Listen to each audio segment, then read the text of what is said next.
Hi, Mark Kinsey, the Clueless Luthier. This video it's an afterboxing because there's no way you would want to sit around with me while I tried to unbox all this stuff. But these are the tools and some of the supplies that I decided to purchase up front. And I'll kind of talk about why I did, because there's a couple things that for another guitar maybe. So let me get started. All right, hopefully I'll be able to keep these in the frame of view of the camera. We'll start right on top. These are basically small clips for like putting a liner on that I purchased. Take these off. And move them to the side somewhere. Then this is an idea. Okay, I am going to build a Go deck. And again, my original plan was to be able to recreate these and build more. So this was an idea I got from Chris Alvarado at Driftwood Guitars. Instead of the Gobars, which are expensive, he recommended these like reflectors, and that these poles made great Gobars in conjunction with these rubber ends. So I'm going to give that a shot because it's less expensive. This over here. Oh, this back. This is part of my Go deck. This is the 40 degree. Well, this isn't the degree. This is the base of it. And then I can pull it up here. This is a disc that's ground to 40 degrees. So this will be used, as I remember, for, oh no, I'm sorry, 15 degrees it says. Okay. Okay. Get this off the table. Away. And this is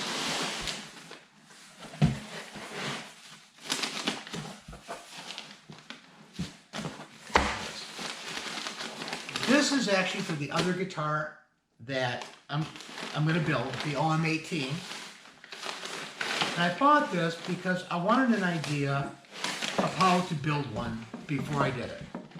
Now I have a design idea, once again, I got watching Driftwood, but I went in and purchased this one for the OM18 that I'm going to build, and I'm going to compare it, use a kind of a comparison in designing my other one.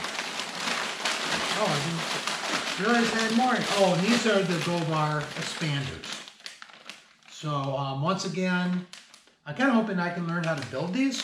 If not, they're out there to purchase. And that's it.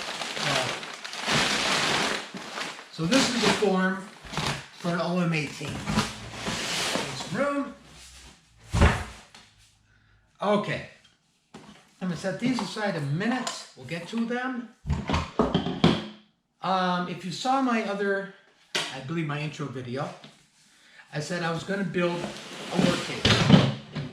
And I want to be able, well, this is actually an end vise that I'm going to be installing in the table, and I've designed that in. And I also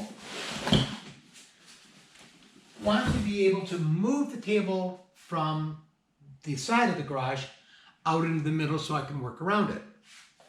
And what I found for that are these retractable wheels.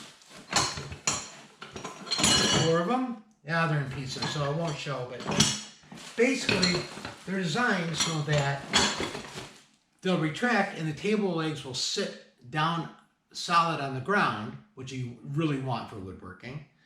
But you can elevate them, elevate the table on the rollers, put it back, and put their legs back down so that it'll stay there. So that's what these are for. These are for the work table. All right, back to the guitar. These are the clamps I have for the perimeter, for putting the back and the top on.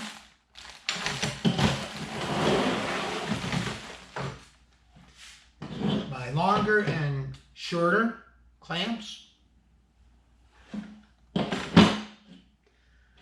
This was, I just took Chris's advice. I went ahead and got a tape dispenser because I really need to be organized here if I'm going to be able to use the space appropriately or easily without, you know, losing my mind. So that's what this is.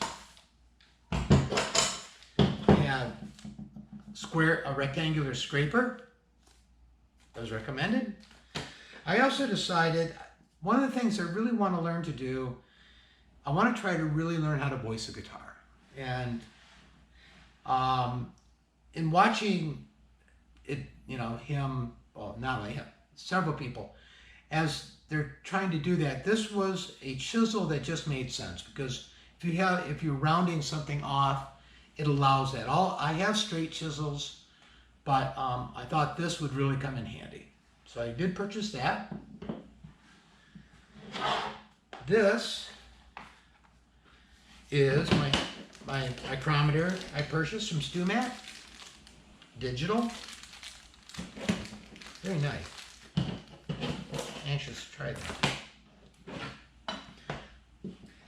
Now, another thing that I mentioned in a previous video, an intro video, is I really want to start learning how to do, oh, I got ahead of myself a little bit. Well, not necessarily. I really want to learn how to do inlays. And so because of that, instead of just buying their precision one, I probably spent more money than I needed to on this, but this came free. I got the base router, the router base for a Dremel that's plungeable, because I don't want to purchase a drill press necessarily, so I'm hoping in inlays that gets me around that problem. We will see. I figured it's worth the risk to try it. And since this is a tiltable, so I thought that for doing bindings, instead of trying to build something to get the right angle, I just set it. And that is why I also bought their angle setter. What do you call that? Anyway, set the angle. I thought that'll just make it all a little bit easier, I hope. Then, of course, I bought a Dremel, the Dremel 4000. I'm really anxious to start trying this for inlays. I'll be actually practicing probably as I start doing the guitar or before. Okay. I bought this visor, especially since I'm going to be doing inlays. I've seen everyone use it. But it's basically, it protects your eyes, but it also has light. This is a light for it, and it magnifies what you're doing. I have older eyes. I thought it'd be a good idea. And these are other, this is tints for resin coloring. One of the ideas I came across for inlays, I'll talk about this later, as well as, here we go, crystal calcite.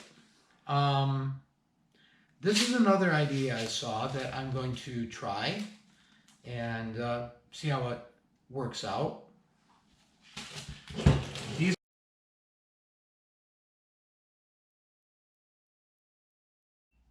So thanks for stopping by again, and the next video I put out should probably be starting to build my work table. So hope to see you again. Thanks a lot.